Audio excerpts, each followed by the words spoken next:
আসসালামু আলাইকুম, নমস্কার। আজ এই খাসির মগজ না বিরিয়ানি বানাবো। হলদি দিলাম, মগজগুলো আস্তে করে ঢাকি দিলাম, বলক উঠলে নামে নিলাম। হয়ে গেছে আমার মগজ সিদ্ধ। তেল দিই,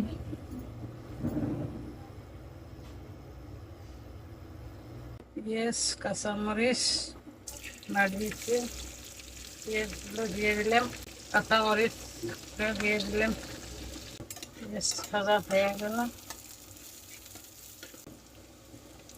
আদা রসুন বাটা, ধনিয়া জিরের গুঁড়ে, হলদির গুঁড়ে,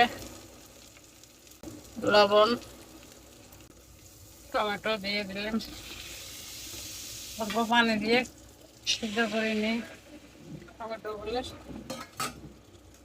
বিরিয়ানিগুলো ঢেলে দিলাম।